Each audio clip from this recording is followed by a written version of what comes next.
And we're back with another episode of Ring Rust Radio on Get Vocal, guys. Monday Night Raw has never been so fun now that we get to talk about it.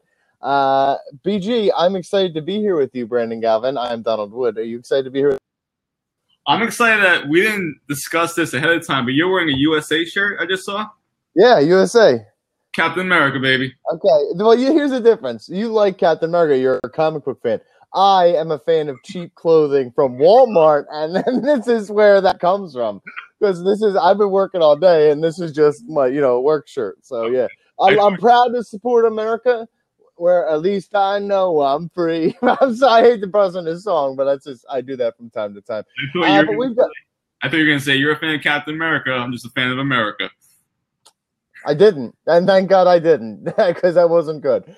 But Brandon, again, we got things to talk about. Listen, Donnie, first let me tell you that we're broadcasting live on Get Vocal. It's a social media site focused on face-to-face conversations where we talk about America and Monday Night Raw. After 15 minutes, everybody watching will be able to jump into the conversation by pressing the button in the top right corner, match me up, and you get to talk to Donnie and I after Raw or other fans of Ring Rust Radio and pro wrestling.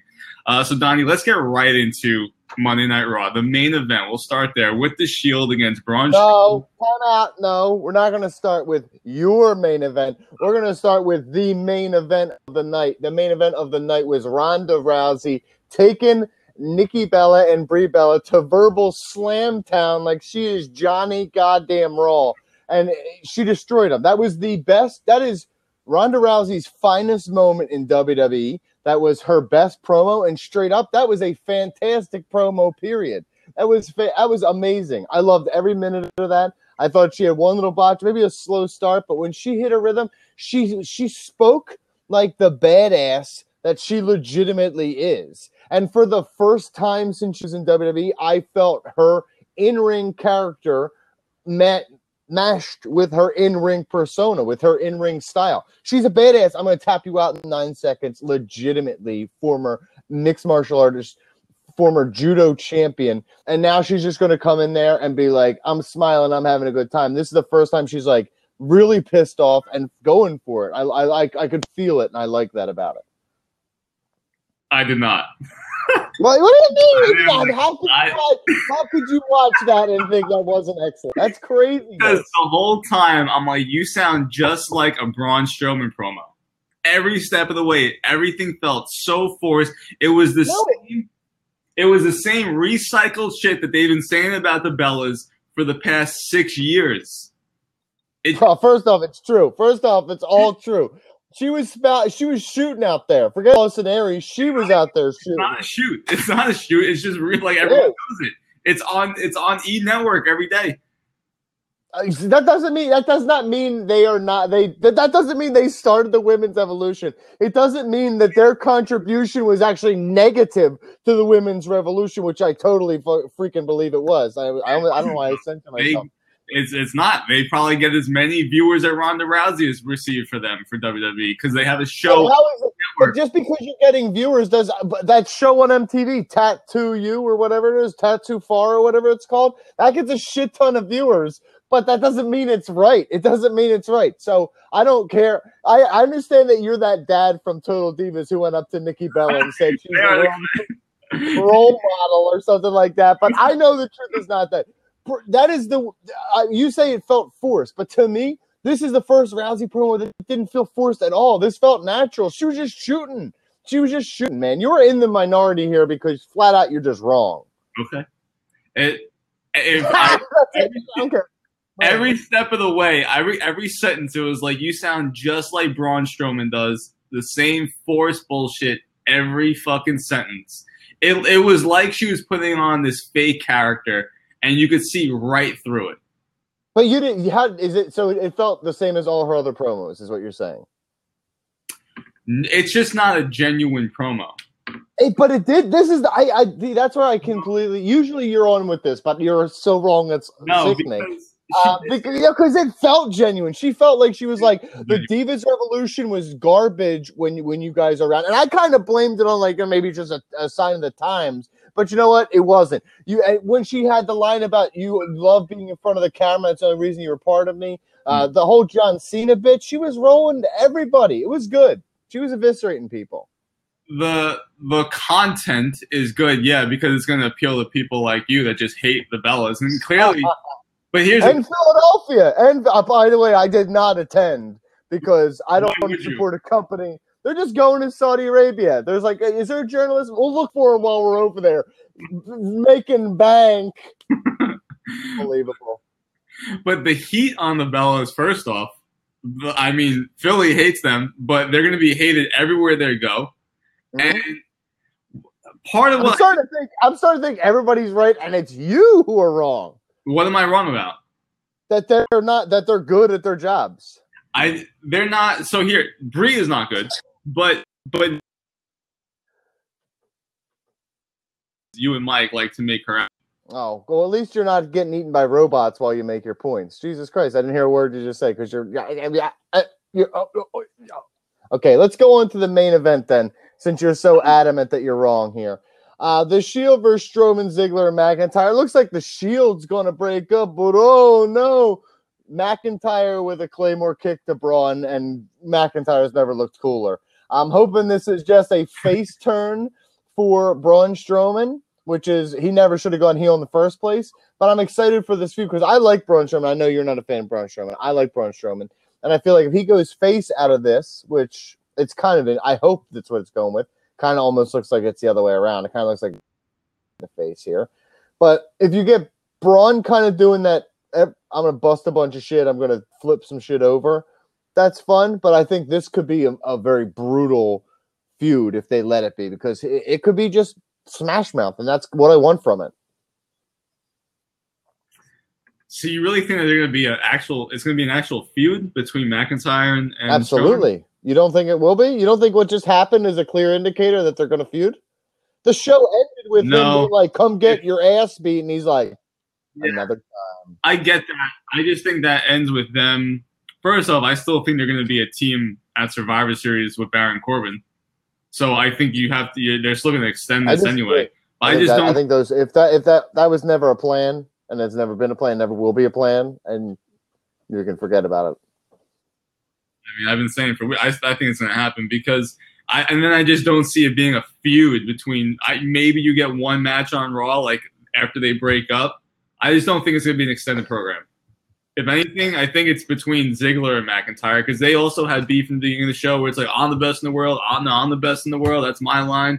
And I love, by the way, McIntyre saying like, oh, we don't need a name for our team and we don't need catchphrases. Yet Braun Strowman called them the Dogs of War and then ended his promo with, get these hands. And it's like, come on.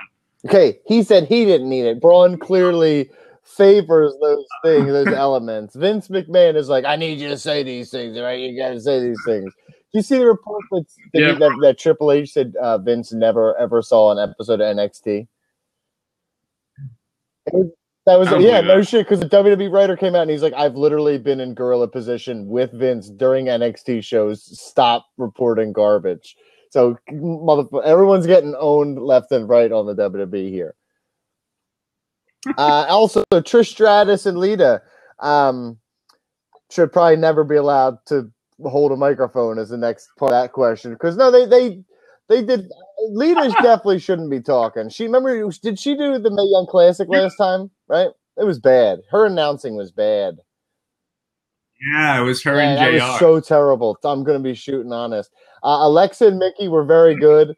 And Trish is good. She's really good. But just Lita's not great. Yeah, but I like the practice bit. Everybody in Philly is like, are we doing practice bit again? Come on. Like, it's all people say to us. We don't. It's like Elias. He's like, he's not. The biggest reaction was Gritty. You don't come at Gritty. If I learned one thing in the short time he's existed, with Jimmy from Lorraine tattooed on his leg, is you don't come at Gritty. Elias. I mean, Lita was never that like a great mic worker. She was better when she was heel with Edge, but that's because everyone just hated her for what she did to Matt Hardy. But what I didn't like about that segment is that it was almost the same thing that Ronda Rousey and the Bellas did, with the Bellas pretending to go down to fight. Then the security. By the way, we didn't touch on the security member having the best selling job of all time. They all took good bumps, but I thought I thought he yelled. He's like, "Ma'am," but he didn't. He said Ronda, but the first I thought he was like, "Ma'am," and it was like, oh, "That's very polite of you, sir. You're about to get that ass whipped on." That was hysterical. But then later in the night with Trish and Lita, they do the same thing where Alexa and Nikki pretend to go down to the ring to fight, and then they back away. It's like you couldn't have waited like a week to do it. It's the same segment. I see. I didn't have a big problem with it. I thought that here's what you're doing. You're in Philadelphia. You know it's a good crowd, so you get Lita and Trish in the same ring. It's a huge pop. You know the heat you're going to generate with Alexa Bliss and Nikki.